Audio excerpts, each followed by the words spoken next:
सब लोगों को नमस्कार।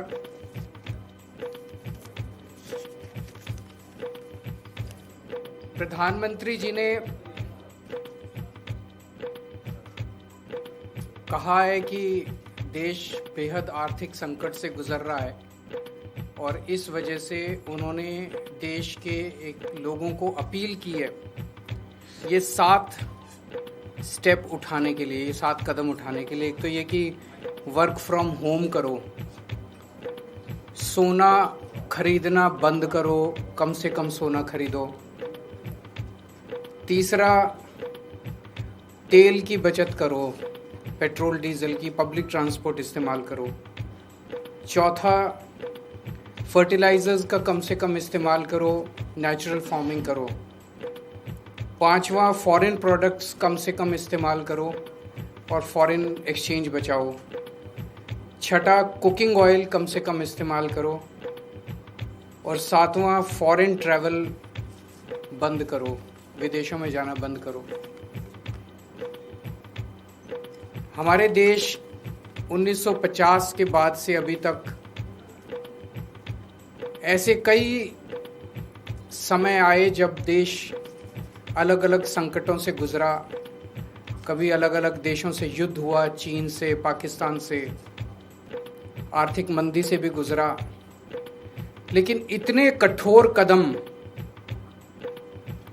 आज तक कभी किसी प्रधानमंत्री ने देशवासियों को लेने के लिए नहीं कहे।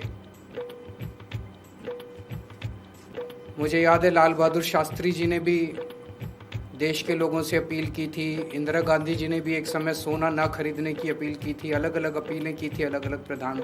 इतनी कठोर अपील, इतनी सारी 7 इतने बड़े कदम आज तक कभी किसी ने नहीं लिया। पूरा देश इस वक्त सदमे में है। तो मेरी 3 गुजारिश है प्रधानमंत्री जी से। एक तो ये कि अगर आपने इतने कठोर कदम उठाने के लिए कहा है तो इसका मतलब अर्थव्यवस्था का काफी ज्यादा बुरा हाल है और या आने वाले समय में और भी ज्यादा बुरा हाल होने का अंदेशा है। देश ये जानना चाहता है कि हम कहां खड़े हैं। आपने हमें कहा हम सब देशवासी देशभक्त हैं, कठोर से कठोर कदम भी उठाएंगे, कठोर से कठोर अपने को अगर हमें कठिनाइयां बर्दाश्त करनी पड़ी, कुर्बानियां देनी पड़ी देश के लिए, वो भी करेंगे। लेकिन पता तो चले कि ये कदम क्यों उठाए जा रहे हैं, पता तो चले कि अर्थव्यवस्था कहां खड़ी है। केवल आदेश भर दे देने से तो काम नहीं चलेगा ना। ये देश हम सब लोगों का है, ये देश हम 140 करोड़ लोगों का है। तो प्रधानमंत्री जी से मेरा पहला निवेदन है कि वो पूरा आज हमारी क्या स्थिति है, अर्थव्यवस्था की, इकोनॉमी की क्या स्थिति है और आने वाले समय में कुछ महीनों में या 1 साल में हमारी क्या स्थिति होने का अंदेशा है, इसके ऊपर सारी जानकारी देश के लोगों के साथ साझा करे। नहीं तो लोगों के मन में शंका पैदा होती है, अलग अलग किस्म की अफवाहें फैल रही है, कोई कुछ कह रहा है, कोई कुछ कह रहा है, अफवाहों का बाजार गर्म है। ये अर्थव्यवस्था के लिए अच्छा नहीं है, अर्थव्यवस्था के कॉन्फिडेंस के लिए अच्छा नहीं है। दूसरा, हम सब जानते हैं कि ये इराक और अमेरिका के बीच जो युद्ध है उसकी वजह से हो रहा है। लेकिन इराक और अमेरिका की वजह से युद्ध जो है उसकी वजह से तो पूरी दुनिया प्रभावित है, सारी दुनिया के सभी देश प्रभावित हैं उस युद्ध की वजह से। लेकिन किसी भी देश ने, किसी भी देश की सरकार ने इस किस्म के ये 7 कदम उठाने के लिए किसी भी देश की सरकार ने अपने नागरिकों को अपील नहीं की है। एक भी देश नहीं है। किसी ने कुछ एक स्टेप, किसी ने 2 स्टेप, किसी ने, लेकिन ये 7 इतने कठोर कदम उठाने के लिए एक भी देश की सरकार ने अपने नागरिकों को अपील नहीं की है। इससे मन में शंका पैदा होती है कि कहीं स्थिति केवल इराक अमेरिका के युद्ध की बजाय और भी कहीं स्थिति कुछ और ज्यादा खराब तो नहीं है। हमारा देश किन परिस्थितियों से गुजर रहा है। तो दूसरी मेरी मोदी जी से प्रार्थना है कि देश के लोगों को बताए कि जो कदम किसी भी देश ने नहीं उठाए, सभी देश प्रभावित हैं। ऐसे कठोर कदम केवल भारत देश को उठाने की क्या जरूरत पड़ी? इतनी ज्यादा क्या खराब स्थिति हो गई? और तीसरी बात, इसका सारा बोझ मिडिल क्लास पे क्यों डाला जा रहा है? फॉरेन मत जाओ, फॉरेन प्रोडक्ट्स मत खरीदो, सोना मत खरीदो, पेट्रोल डीजल गाड़ी मत इस्तेमाल करो, वर्क फ्रॉम होम करो, पब्लिक ट्रांसपोर्ट केवल और केवल इन सारे कदमों से केवल मिडिल क्लास बहुत देशभक्त है। जरूरत पड़ेगी किसी भी हद तक मिडिल क्लास देश के लिए कुछ भी करेगा, लेकिन केवल मिडिल क्लास क्यों? सबसे पहले अगर कुर्बानी देनी चाहिए थी तो देश की सरकार को कुर्बानी देनी चाहिए थी। देश की सरकार अपने खर्चों के ऊपर, अपनी कंज्यूमर जो कंज्यूम करते हैं अपने खर्चों के ऊपर, देश की सरकार सबसे पहले कटौती करती। देश की सरकार ने कोई कटौती नहीं की।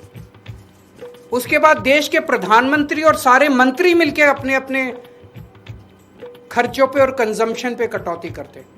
उन्होंने भी कोई कटौती नहीं की। सब खुले घूम रहे हैं, विदेशों में भी जा रहे हैं, गाड़ियां भी खूब इस्तेमाल कर रहे हैं, हवाई जहाज सब हो रहा है, सोना भी खूब खरीद रहे होंगे। उसके बाद अगर बनता था तो अफसरों के ऊपर, अफसरों से उम्मीद की जाती कि अफसरशाही जो है वो कुछ कुर्बानी करेगी। उसके बाद उम्मीद थी देश के अल्ट्रा रिच, जिनमें मोदी जी के कुछ दोस्त हैं, उनसे भी एक अपील करते मोदी जी की अडानी जी भी कुछ कुर्बानी करें, और जो देश के अल्ट्रा खरबपति अरबपति हैं वो भी कुछ करो। उनसे भी कोई अपील नहीं की गई। केवल और केवल देश की मिडिल क्लास से ये अपील की गई। इस बात का दुख होता है। मैंने पिछले 2 दिन में कई लोगों से बातचीत की, उन्होंने कहा हम करेंगे देश के लिए कुर्बानी, लेकिन केवल हम क्यों? अडानी जी कुर्बानी नहीं करेंगे, मंत्री कुर्बानी नहीं करेंगे, अफसर कुर्बानी नहीं करेंगे, मोदी जी कुर्बानी नहीं करेंगे, देश तो सबका 140 करोड़ लोगों का है, चुन के केवल मिडिल क्लास के। तो हम सब लोग तैयार हैं, जो भी देश के लिए करने की जरूरत है हम सब तैयार हैं, लेकिन चुन के मिडिल क्लास को टारगेट ना किया जाए और देश के साथ सारी इंफॉर्मेशन साझा की जाए। अगर आपके कोई प्रश्न है तो। सबसे पहले मैं उन लाखों बच्चों को और उनके पेरेंट्स को अपनी तरफ से पूरी संवेदना देना चाहता हूं जो इस परीक्षा के रद्द होने से प्रभावित हुए हैं। मैंने भी अपनी ज़िंदगी में आईआईटी का पेपर दिया था पहले, फिर सिविल सर्विसेज का पेपर दिया था। मैं जानता हूं कि किस तरह से कठोर तपस्या करनी पड़ती है। हमारा एक छोटा सा घर होता था वहाँ पे हिसार में, ऊपर एक छोटा सा कमरा बनवा लिया था। 24 घंटे उस कमरे में बैठा मैं तैयारी करता रहता था। फॉर्चुनेटली उन दिनों में पेपर लीक नहीं हुआ करते थे। इतना गरीब परिवार होते हैं वो, गरीब परिवार, कोचिंग इतनी महंगी है। कोचिंग करने के लिए कई लोग दिल्ली आके रुकते हैं, दिल्ली में किराए की जगह लेते हैं बच्चे। अपने माँ बाप, कई लोगों के माँ बाप अपनी सोना गिरवी रख देते हैं, ज़मीन बेच देते हैं बच्चे को कोचिंग कराने के लिए। और उसके बाद अगर पेपर लीक हो जाए तो उससे बड़ा मैं समझता हूँ कि धोखा किसी के साथ नहीं हो सकता। और ये नीट का पेपर पहली बार लीक नहीं हुआ। मेरे ख्याल से एक बार 17 में हुआ था, एक बार 21 में हुआ था, फिर एक बार 24 में हुआ था, और एक बार अब लीक हुआ है। 4 बार पेपर लीक हो चुका। तो पेपर ऐसे तो लीक होते नहीं है। इसका मतलब बहुत बड़े स्तर के ऊपर कुछ ना कुछ तो कल्यूजन है, मिली भगत है, पॉलिटिकल पेट्रोनेज है। मैं ये जानना चाहता हूं जिन्होंने 2017 का पेपर लीक किया था वो आज कहां हैं? उनको सजा मिली? जिन्होंने 2021 का पेपर लीक किया था उनको सजा मिली?